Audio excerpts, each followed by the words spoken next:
So on Saturday, Russell T Davies took to Instagram to tease people that tomorrow, Sunday, all 8 episode titles will be revealed, plus a new trailer on BBC One. Exciting.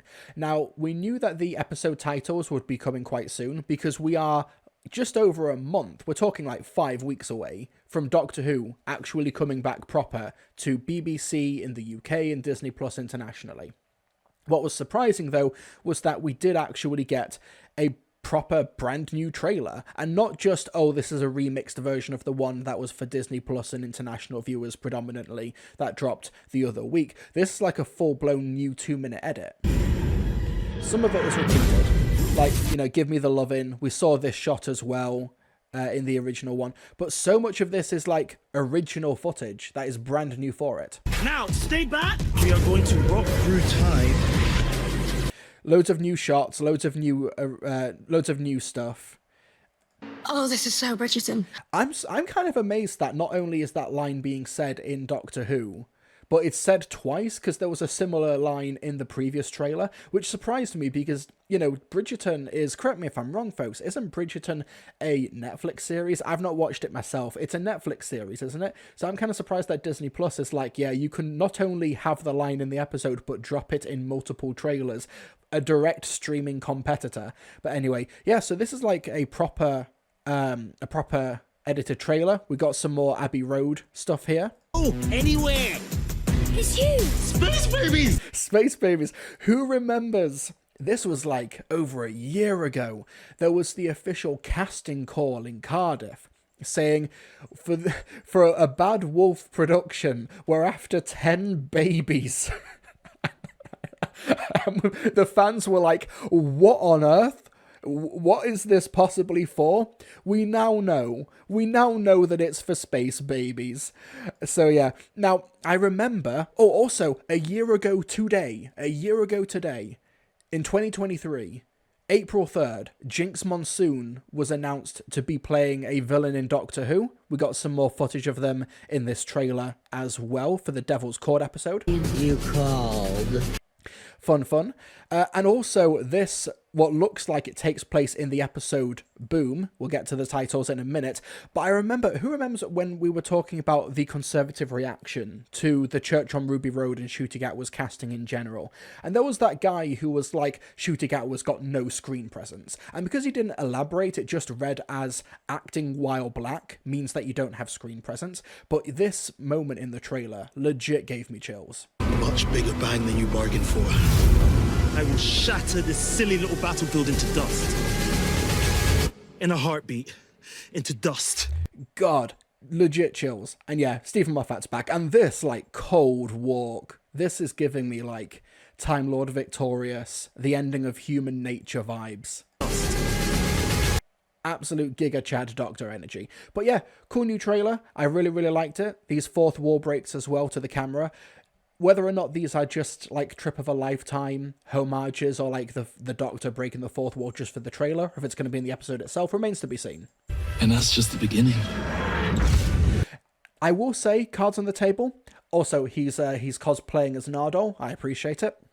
Now, I do prefer the other trailer. I just think that it's cut better, and also, like, this one is coming off the heels of that one, so there's the less of the surprise, the shock factor. I'll cop to that.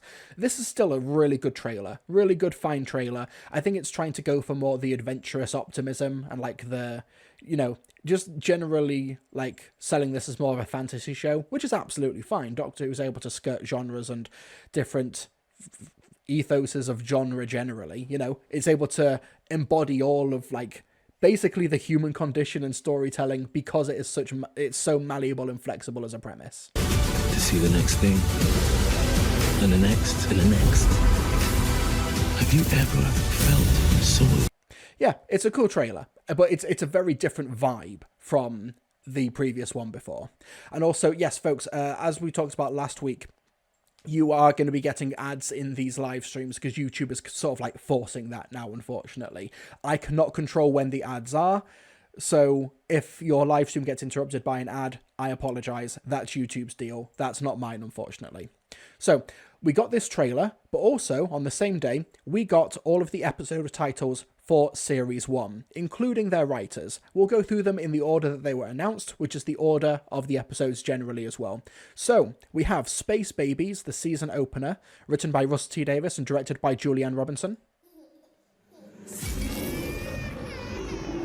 We also got these really cool motion graphics as well to accompany these announcements, which are really good for social media. They looked great on Instagram, incidentally, as well. So, yeah, Space Babies is going to be the debut episode. By the looks of the trailer footage as well, it's their first proper big journey in the TARDIS where they're on a spaceship, and there's babies and a giant monster there as well. Next up, we have The Devil's Chord, written by Russell T Davies and directed by Ben Chesil. This is the Beatles episode, set in the 60s, the Abbey Road, where the Doctor is going to be wearing the beautiful blue drip. And this is also going to be the one where Jinx Monsoon is going to be playing the villain, and it seems it's going to have some multiple musical aspects to it. Episode 3 is Boom, written by Stephen Moffat and directed by Julianne Robinson. It looks like this is the episode that we've seen in the trailers where Ncuti Gatwa as the Doctor and Millie Gibson as Ruby are in the middle of this battlefield, and the Doctor steps on a landmine and has to be defended from all the threats that are encroaching on them. There were people saying, why did the Doctor step on a landmine that was so big and obviously glowing? In this trailer, we see that it is an invisible landmine and it only becomes visible when the Doctor steps on it. That's so stupid, because why would landmines be super duper visible? I know, it's almost as if you you want to take people by surprise from the landmines. There we go, that's the one. So it seems like the inciting incident, at a guess, is that the Doctor steps on this invisible landmine and now has to be defended for the course of the episode. It seems like a bottle episode, which seems like the perfect thing for Stephen Moffat to be writing. Also, the episode title, Boom, was hinted at during Stephen Moffat's Radio Times party when he was talking about how the show is fine without him and that he probably is not returning to Doctor Who. He says, the truth is, if I say anything negative about Doctor Who, it goes everywhere. Like boom, everywhere, right? He hinted at the episode title of the episode that he was writing for Doctor Who, whilst implying he was not coming back for Doctor Who. What a mad genius. My theory as well is that Joy to the World is the episode that he's writing for the Christmas special, and he's teased that as well. It's not been confirmed, but come on, it seems like he's doing that now. So yeah, Boom, written by Stephen Moffat. Next up, we have 73 Yards, written by Russ T Davies, directed by Dylan Holmes Williams. This is the episode that Russ T Davies said in a BBC radio interview was probably the best thing that he has ever written in his entire career. It also seems like this might be the episode where we see the shots in other trailers of Ruby Sunday on her own, and there's a shadowy figure in the background. Possibly the figure is 73 yards away from her and is following her, similar to It Follows or something, and that maybe the Doctor has left Ruby, or the Doctor is dead and Ruby's on her own and has to fend for herself and becomes a landlord or something at a pub called the 73 Yards or something. This one seems really intriguing. Looking forward to seeing how this one pans out. Next up, we have Dot and Bubble, written by Russ T Davies, directed by Dylan Holmes Williams. Now, this one actually annoyed a few people, and honestly, I can see why. Because this one, which looks to be some sort of weird social commentary about online dating, was the episode that we did not know for the longest time who was writing this one, and it's been confirmed that it is Russell T Davies, which means that for the 8 episodes, it's Stephen Moffat, it's Russell T Davies, and for Rogue, the next one, it's Kate Herron and Bryony Redman. Meaning that Russell T Davies is writing the vast majority of the series, and it means that the guest writers, we only have 2 brand new Doctor Who voices, and they're both writing the same episode, which I think is a little bit disappointing, because, you know, Stephen Moffat coming back to do an episode, and potentially the Christmas special as well, But yeah, it seems like it's not doing a very good job at future-proofing the series in terms of finding potential new writers in order to try and figure out who the next showrunner will be after Russell T Davies, which of course is a bit of a massive shame. Yeah, so obviously the episode is the episode, and we'll just have to see if there are going to be more guest writers coming in for Series 15 and beyond, but honestly, people saying, oh, well, of course it makes sense for them to have hardly any guest writers, because it means that Rusty Davies is able to make sure that it's all consistent across the board. But here's the thing, though, is don't you think it's slightly better to manage your workload and to maybe distribute episodes to other writers so that you're not writing so many episodes back to back to back, including the 360th anniversary specials, the Christmas special, and then 6 of the 8 episodes of the next series? That seems like that's more akin to a recipe for disaster as opposed to making sure that the workload is consistent. I don't know. Hopefully for Series 15, we'll get some brand new writers. But yeah, Dot and Bubble, this seems to be the one where the big slug creature is walking around the street. And this woman here who we've seen in a couple of trailers, whose name I cannot remember, I'm afraid. Yeah, so big slug creature. Now, my theory for these big slug creatures, I thought that the big slug creatures would be related to Aneurin Barnard. 1 second. Is that how you pronounce it? Aneurin. Aneurin Barnard. Yeah, because he's playing a guy called Gwion, who seems to be some political member, somebody running for office, and I thought that the slugs would be connected to that. However, I'm actually thinking that is connected to this one, The Legend of Ruby Sunday, because it might have to do with fake news or communication or political activism and things like that. I don't know. Either way, we'll touch on that later. Aneurin? Well, 1 second. Aneurin, and I think that's more the American pronunciation, Aneurin. Now, the UK, it's pronounced more as Aneurin. God's sake. Walkers, you're absolutely correct. I have to get this right before the episode broadcast. I need to commit this to memory. Aneurin. Aneurin Barnard. Anyway, he's going to be playing a guy called Gwion. Yeah, I thought that he was going to be appearing in the Slug episode, but I think he's actually appearing in The Legend of Ruby Sunday. Anyway, Rogue. This is the Regency episode written by Kate Herron and Bryony Redman and directed by Ben Chesil. This is the Jonathan Groff episode where I think he's playing a reincarnation or a different version of Captain Jack Harkness, formerly played by John Barrowman. Oh, this is so Bridgerton. That's my best guess. This is also the Indira Varma guest appearance as the villain, the Duchess. So yeah, and now, what could be a 2-part series finale, we have The Legend of Ruby Sunday, written by Russ T. Davies and directed by Jamie Donahue, and Empire of Death, written by Russ T. Davies and directed by Jamie Donahue. Honestly, the art department have done a really bad job here, because that's not even what it says on the top of the police box. I hope somebody got fired for that blunder. So yeah, Legend of Ruby Sunday and Empire of Death. And we don't really know too much about this, other than it's going to have Lenny Rush as Morris, the Doctor goes back to UNIT, and we've got Yasmin Finney returning as Rose, we've got Gemma Redgrave as Kate Stewart as well. We also think that Kate Stewart might also be in 73 Yards, but of course we'll have to see how this pans out over the course of the next few months when the episodes get broadcast. So, the episode names that we have to now commit to memory: Space Babies, The Devil's Chord, Boom, 73 Yards, Dot and Bubble, Rogue, The Legend of Ruby Sunday, and Empire of Death. I'm not so sure about Barrowman being recast, to be honest. There was a whole drama a few weeks ago where Rusty Davies still supporting Barrowman, so I can't see why he'd feel the need to recast him.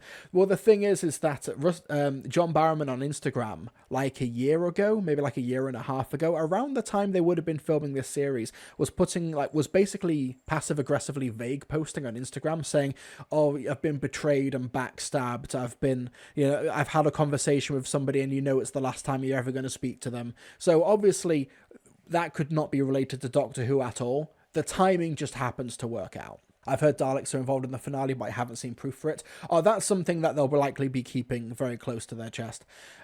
I know that during the filming, you had directors directing them, saying, oh, Daleks in the sky, but we don't know if that was just them trying to throw fans off the scent or or just going for a generic threat or something that would be associated with Doctor Who. We don't have the official confirmation for that.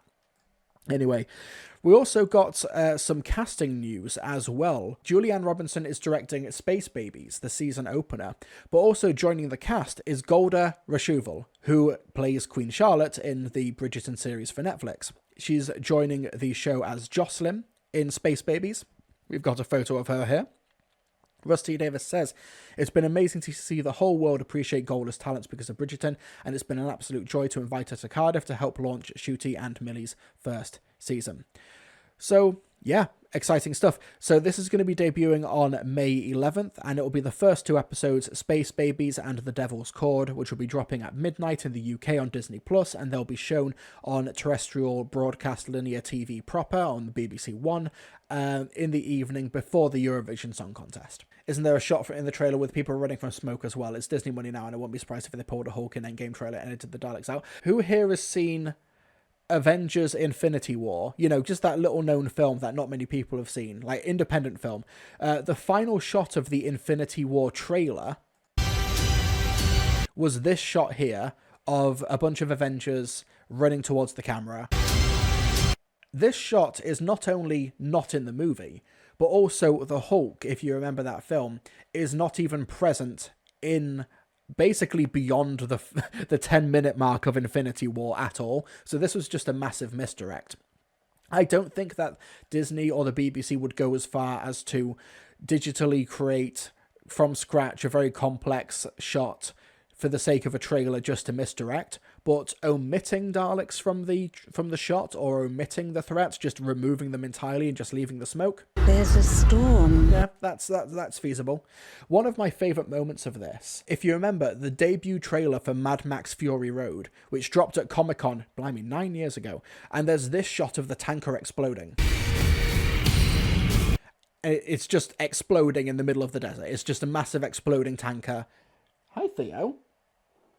It goes boom, am I right? It's just like Stephen Moffat said. Hi, Theo. You can just see his little head at the bottom of the at the bottom of the webcam. Hello. So yeah, the tanker exploding. Oh, it's just an exploding tanker. Oh, boom. But then, this is the actual shot in the movie. You have all of these other vehicles surrounding it. You have Tom Hardy on the top of this pole going around. So yeah. It's easy to, for the sake of marketing, omit stuff, especially if, like I said, this came out like a year before the actual film dropped proper. So this was probably the raw footage, color corrected, for the trailer, when all of this other stuff is happening around it as well for the finished shot. That's one of my favourite examples. I just want to watch Fury Road now. Do it. It's so good. I'm going to watch it before Furiosa comes out. Theo, chat, you need to be extra nice to Theo, by the way. Oh, you need to be extra nice to Theo. I need to super chat lots so I can buy him treats and presents, because he turned 5 on Monday. April 1st is this little bugger's birthday. He turned 5. Because he's 5, in cat years he's 36, so he's actually older than me. Damn, does Theo have a job now? He does. He is my co-host. And thank you for joining us, Theo, at the end of the segment. Instead of interrupting the segment. Is that you? Theo, I don't... Oh.